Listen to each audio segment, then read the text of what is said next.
Salam dan salam sejahtera di dalam kasih Yesus. Kali ini saya ingin membahas tentang 7 kata Yesus ketika dia disalib. Sebelum videonya berlanjut, subscribe dulu video saya.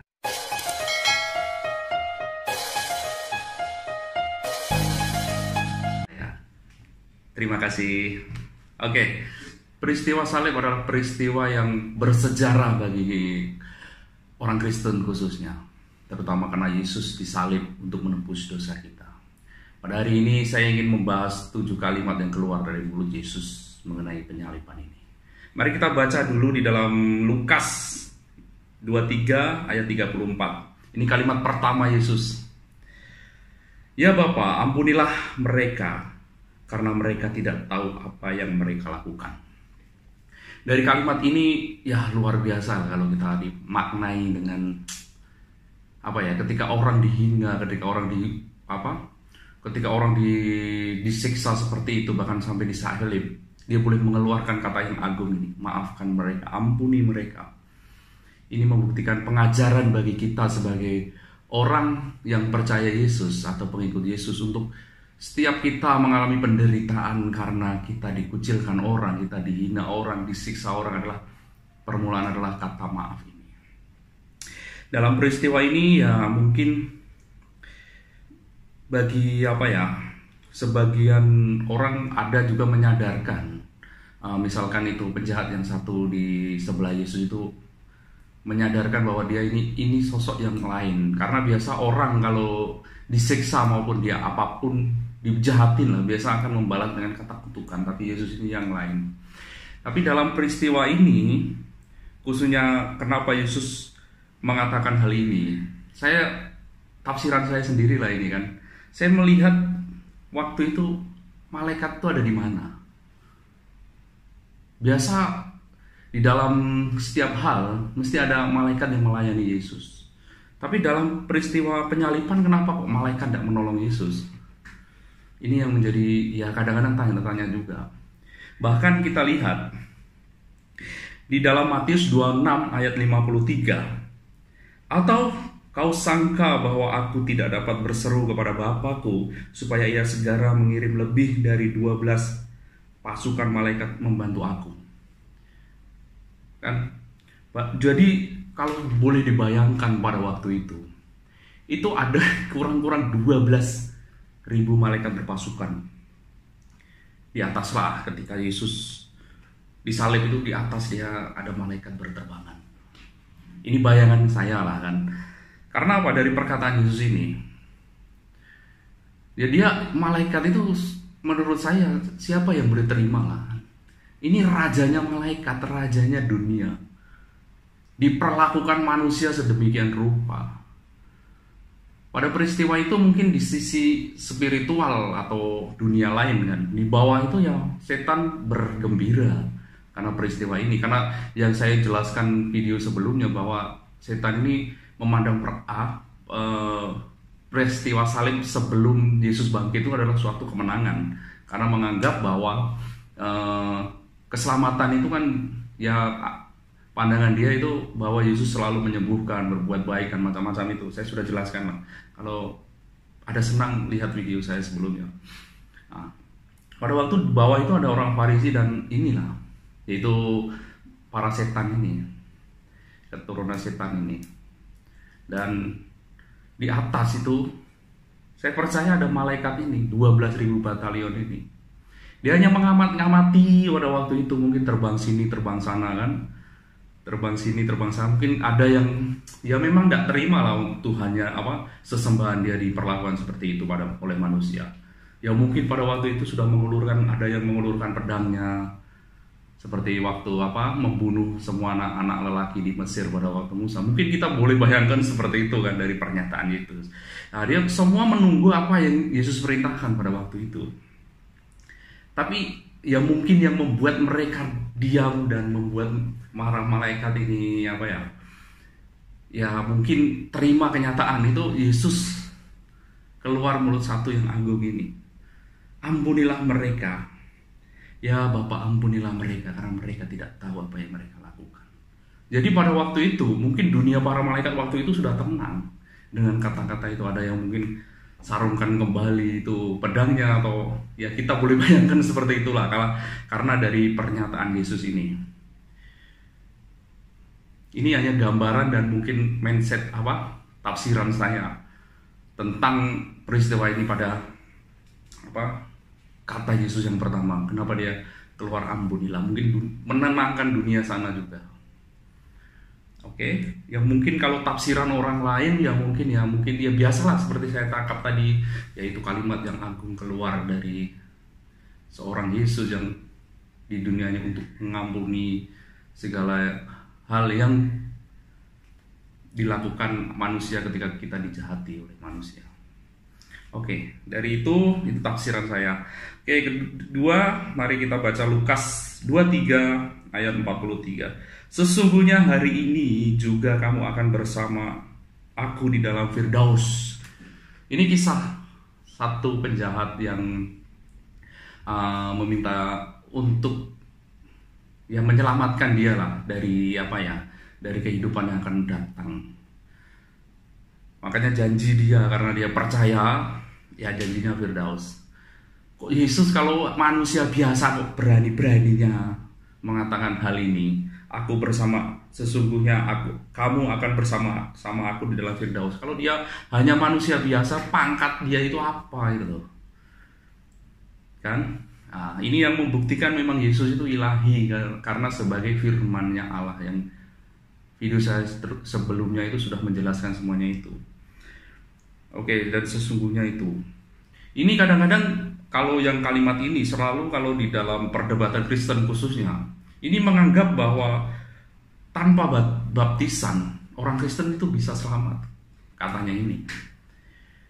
Ya, karena ini peristiwa sebelum Yesus bangkit. Jadi kalau pandangan saya, orang sebelum Yesus bangkit, misalkan Musa dan semua yang sebelum Yesus bangkit itu kan, orang itu punya keselamatan atau tidak? Ya mudah-mudahan lah. Kita tidak bisa pastikan, karena keselamatan itu hanya pada Yesus. Bahkan ketika menebus dosa itu sebenarnya bukan menebus orang Kristen saja, semua kan.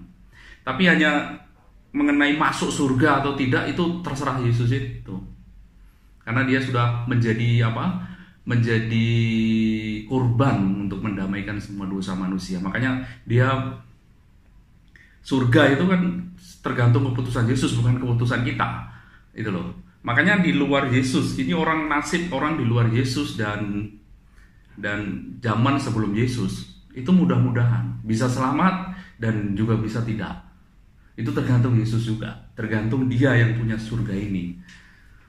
Nah, kadang-kadang baptisan ini selalu disamakan dengan ini. Makanya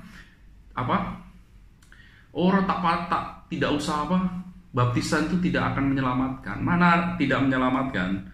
Mari kita baca di dalam 1 Petrus 3 ayat 21. Jika kamu sekarang diselamatkan oleh kiasannya, yaitu baptisan, masuk bukan membersihkan kenajisan jasmani, melainkan untuk memohon hati nurani yang baik kepada Allah oleh kebangkitan Yesus. Makanya baptisan di dalam kekristenan itu menyatukan diri dengan Yesus. Mari kita baca lagi di dalam Kolose 2 ayat 12. Karena dengan dia kamu dikuburkan dalam baptisan, dan di dalam dia kamu turut dibangkitkan juga oleh kepercayaanmu kepada kerja kuasa Allah yang telah membangkitkan dia dari orang mati. Oke, kemudian di dalam Roma 6 ayat 4. Dengan demikian kita telah dikuburkan bersama-sama dengan dia oleh baptisan dalam kematian, supaya sama seperti Kristus telah dibangkitkan dari antara orang mati oleh kemuliaan Bapa, demikian juga kita akan hidup dalam hidup yang baru. Jadi baptisan itu yang penting setelah Yesus bangkit itu loh. Baptisan itu sebelum Yesus bangkit itu maknanya hanya menyucikan diri, menyucikan tubuh saja untuk menghadap Tuhan. Menyucikan seperti ya saudara kita umat Islam, yaitu wudhu saja, itu menyucikan itu. Dan ketika Yesus bangkit, Itu makna baptisan itu menyatukan kita dengan kematian. Makanya baptisan diberi nama lain adalah kelahiran baru. Makanya Yohanes Chrysostomus pada waktu itu merumuskan bahwa baptisan itu adalah kuburan bagi manusia lama dan rahim bagi manusia baru. Itu sebabnya penting baptisan. Itu menyelamatkan, seperti Petrus tadi, diselamatkan baptisan itu. Itu sebabnya orang Kristen harus dibaptis untuk apa? Menerima perjamuan kudus. Perjamuan kudus akan menyatukan kita dengan tubuh Yesus itu. Supaya kita menyatu dengan tubuh Yesus. Dengan kita menyatu dengan tubuh Yesus, Yesus disalib itu seperti kita sudah merasakan pernah dihukum seperti Yesus itu. Nah, inilah baptisan itu. Makanya penting, dalam berkristenan penting baptisan. Itu setelah Yesus naik dan bangkit. Yang kemudian nomor 3, kata Yesus nomor 3 adalah di dalam Yohanes 19:26, 27. Ini ibu, ini anakmu, inilah ibumu. Kisah penyaliban ini kan disaksikan oleh ibu Yesus sendiri dan berapa perempuan, dan satu-satunya murid Yesus yang ada pada waktu itu di sana adalah Yohanes. Dia berdialog dengan Yohanes ini, murid yang dikasihi. Dia kadang-kadang Yohanes kan merendahkan diri seperti itu, karena dia sebenarnya orang yang paling keras kepala. Yohanes itu orang yang paling keras kepala. Tapi ketika macam saya membayangkan saya sebagai Yohanes kan, ketika saya melihat dengan gambaran mata orang Israel pada waktu itu, Mesias yang luar biasa, yang gambaran mereka kan semua Mesias yang keduniawian, itu raja yang agung, besar, dan macam-macam itulah kan. Nah, ketika Yohanes mungkin pada waktu itu melihat itu dengan terpegun. Ya bayangkanlah seorang guru yang digadang-gadang menjadi Mesias modelnya mereka itu disalib mati gitu kan. Tapi pada peristiwa ini juga membuktikan ketika Yesus berbicara dengan Yohanes dan ibunya pada waktu itu, ini membuktikan memang yang disalib itu Yesus, bukan orang yang diserupakan itu loh. Berarti tuduhan saudara-saudara kita seberang itu semua salah. Yesus dia mengatakan sendiri, ini ibumu. Makanya pada tradisi gereja lah kan, tradisi gereja, Maria itu ikut Yohanes, hidupnya ikut Yohanes setelah peristiwa itu dipelihara oleh Yohanes. Nah, ini juga membuktikan bahwa orang yang mengatakan misalkan Yakobus, Simon, Yudas, yang di dalam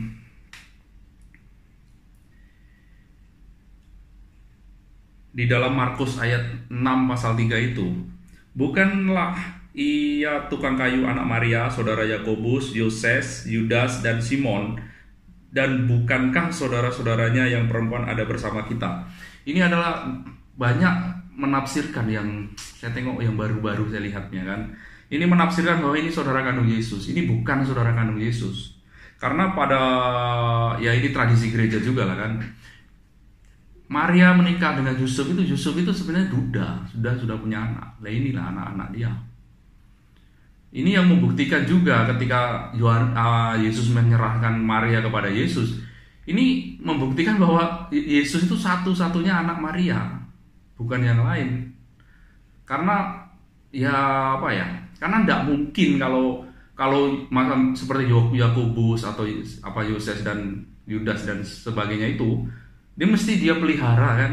Tapi kenapa ini diserahkan kepada Maria? Ini membuktikan bahwa Yesus itu ada anak satu-satunya Maria, perawan Maria ini. Dan mungkin untuk saudara seberang, yang Yesus itulah yang disalib itu loh. Bukanlah Simon dari Kirene atau dari Yudas Iskariot. Karena ini dia berbicara ini pada waktu penyaliban. Ya memang betul Yesus yang disalib, bukan orang lain. Oke. Yang keempat adalah, mari kita baca di dalam Matius 27 ayat 46 dan Markus 15 ayat 34. Allahku, Allahku, mengapa engkau meninggalkan aku? Ini yang sering sering dipertanyakan. Kalau Yesus Allah itu kan kenapa dia bicara Allah tuh kan? Ini mungkin Anda boleh simak video saya yang mungkin ketika Yesus disalib, apakah Allah Bapa disalib itu? Oke. Banyak kalau di dalam ayat ini saya lihat banyak orang menafsirkan ketika Yesus berbicara Allahku, engkau meninggalkan aku itu pada waktu digambarkan ketika dosa manusia itu semua diletakkan kepada Yesus, makanya Allah itu meninggalkan Yesus. Ini tafsiran secara umum. Kemudian ketika Allah memalingkan wajahnya itu sebabnya dia mengatakan Allahku engkau meninggalkan aku. Ini tafsiran dia orang lain dan tafsiran kebanyakan, bukan dari orang. Kenapa? Karena Allah itu paling benci dengan dosa, tapi paling mengasihi orang yang berdosa itu. Tafsirannya seperti itu. Dan saya ingin melihat di dalam kenapa Yesus mengatakan Allahku, mengapa engkau meninggalkan aku ini.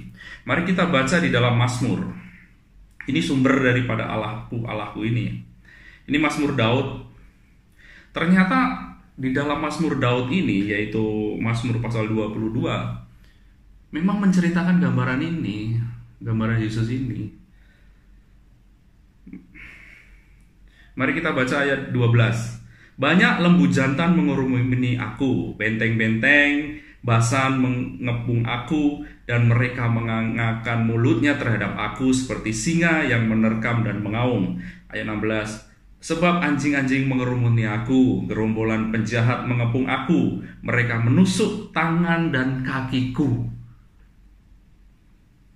Segala tulangku dapat kuhitung, mereka menonton, mereka memandangi aku, dan mereka membagi-bagi pakaianku di antara mereka, dan mereka membuang undi atas jubahku. Berarti kisah ini sudah digambarkan oleh Daud pada waktu itu. Dan ayat 6, tetapi aku ini ulat dan bukan orang cela bagi manusia, dihina oleh orang banyak. Semua yang melihat aku mengolok-olok aku, mereka mencibir-cibirnya dan menggelengkan kepalanya. Memang peristiwa salib ini sudah digambarkan sebelumnya oleh Daud pada waktu itu. Dari peristiwa salib itu kita bisa belajar. Ternyata dari peristiwa salib itu, orang akan kembali kepada Tuhan dan menyembah kepada Tuhan lagi. Mari kita baca di dalam ayat 27. Segala ujung bumi akan mengingat dan berbalik kepada Tuhan, dan segala kaum dari bangsa-bangsa akan sujud menyembah kepadanya. Sebab Tuhanlah yang mempunyai kerajaan, dialah yang memerintah atas bangsa-bangsa. Ya, kepadanya akan sujud menyembah semua orang sombong di bumi. Di hadapannya akan berlutut semua orang yang turun dalam debu, dan orang yang tidak dapat menyambung hidup. Anak-anak cucu akan beribadah kepadanya dan akan menceritakan tentang Tuhan kepada angkatan yang akan datang. Mereka akan memberitakan keadilannya dan bangsa-bangsa yang akan lahir nanti, sebab ia telah melakukannya. Jadi peristiwa salib ini adalah akan mengingatkan manusia akan kembali kepada Allah melalui Yesus itu dengan peristiwa ini. Ini gambaran kita. Dari ayat Daud ini kan sudah dibuatkan seperti ini. Ya mungkin tafsiran orang lain atau siapa ya terserah lah. Tapi untuk dilihat dari konteks ayatnya itu sampai berterusan adalah peristiwa salib itu akan membalikkan semua orang kepada Tuhan. Makanya semua orang akan datang kepada Allah melalui Yesus ini. Oke. Yang seterusnya Yohanes 19 ayat 28. Aku haus, dia mengatakan itu. Ya gimana lah kan, kemanusiaan Yesus kan mengalami kesengsaraan yang luar biasa. Dia mengalami yang betul-betul luar biasa pada waktu itu. Penyiksaannya kalau kita bayangkan saja lah kan, orang kalau disalib, tangan dipakul seperti ini, kaki tidak bisa bergerak. Menurut saya lah kan, penyaliban adalah hukuman yang paling kejam yang pernah manusia buat. Kenapa? Kita disalib seperti ini. Tangan dan kaki itu kalau terluka, koyak sikit pun tidak bisa bergerak apa-apa. Ketika lagi panas terik begitu. Biasa salib itu kan 2-3 hari baru mati itu kan, kalau tidak ada masalah apa-apa. Kalau Yesus kan sudah dibantai seperti itu. Dibantai dari Yerusalem itu, darah itu berapa ya? Berapa liter saja kalau manusia itu sudah tercurah. Bahkan ketika perjalanan mengangkat salib itu kan dia tidak kuat. Karena ini membuktikan memang penyiksaan sebelum dia disalib itu ya luar biasa kejam. Mungkin itu Passion of Christ itu menceritakan seperti itu kan. Luar biasa, darah itu hanya tercurah. Nah ini juga yang membuktikan memang pada waktu itu ya Yesus yang disalib itu kan Yesus. Karena memang kita tidak bisa dibayangkan disalib seperti ini. Kemudian burung datang gigit atau kasih berak kita tidak bisa buat apa. Dan kemudian kalau itu pasir masuk dalam mata itu, betapa tersiksa. Kalau bergerak sedikit saja sudah tak bisa dibayangkan betapa pedihnya itu. Mau mati saja 2-3 hari. Tapi ketika peristiwa Yesus, kenapa dia cepat sekali mati? Karena ya memang dibantai seperti itu. Darah sudah tercurah seperti itu. Makanya dia tidak sampai berapa hari. Karena memang ya betul-betul ya, karena mengangkat salib saja tidak bisa kok, tak mampu. Karena ya memang ya kalau dilihat memang kejam sekali ini hukuman ini. Tapi dari hukuman ini kita diselamatkan. Oke, mari teruskan lagi yang kata Yesus yang ke-6. Yohanes 19 ayat 30, sudah selesai. Sudah selesai. Biasa orang kalau disiksa seperti itu mana ada mengatakan seperti ini, sudah selesai. Inilah misi dia sebagai tebusan bagi banyak orang yang saya jelaskan kemarin itu. Yesus sebagai anak domba Allah yang mati untuk menggantikan dosa ini, misi dia sudah selesai. Dan perkataan yang ke-7 adalah, ya Bapa, ke dalam tanganmu kuserahkan nyawaku. Ini peristiwa Yesus ketika menyerahkan nyawa dia kepada Allah. Kalau kita lihatlah kan, Yesus itu luar biasa, bagaimana tidak luar biasa kan? Bisa menyembuhkan orang sakit, bisa banyak mukjizat yang dia buat. Bahkan Yesus itu membangkitkan orang mati. Nah kalau dalam peristiwa ini, kalau dia memang tidak mau mati ya bisa saja, senang-senang saja. Turun dari salibnya senang-senang saja. Karena apa? Ya mukjizat semua dia boleh buat kok. Satu-satunya kematian yang dikehendaki Tuhan ya kematian dia. Ya mungkin saya jelaskan tahap-tahap keselamatan itu di dalam video sebelumnya. Mungkin ada tahap-tahap keselamatan kenapa dia mau mati ini. Siapa yang bisa membunuh Yesus coba? Dia berapa kali pun banyak kali menghilang karena ya dia punya mukjizat luar biasa. Baca di dalam Yohanes 10 ayat 17-18. Bapa mengasihi aku oleh karena aku memberikan nyawaku untuk menerimanya kembali. Tidak seorang pun mengambilnya daripadaku, melainkan aku memberikannya menurut kehendakku sendiri. Aku berkuasa memberikannya dan berkuasa mengambilnya kembali. Itulah tugas yang kuterima dari Bapakku. Ya demikianlah Yesus. Dia disalib untuk jadi tebusan bagi banyak orang. Tapi kenapa Yesus disalib? Kenapa pilih disalib gitu loh kan? Kenapa tidak dimakan kucing atau diterkam harimau gitu loh? Karena ya satu-satunya hukuman yang mempunyai nilai hukum di dalam hukum Taurat untuk menghancurkan kutuk ya disalib. Makanya ya digantung di atas kayu gitu kan. Di dalam Ulangan 21 ayat 23. Maka jangan mayatnya dibiarkan semalam-malaman pada tiang itu, tetapi haruslah engkau menguburkan dia pada hari itu juga. Sebab seorang yang digantung terkutuk oleh Allah. Janganlah engkau menajiskan tanah yang diberikan Tuhan Allahmu menjadi milik pusakamu. Jadi satu-satunya hukuman yang terkutuk. Untuk mengalahkan kutuk ini ya Yesus ya harus disalib sesuai hukum Taurat ini. Dia tidak mati dengan cara yang lain. Cukup sekian. Terima kasih, Tuhan memberkati.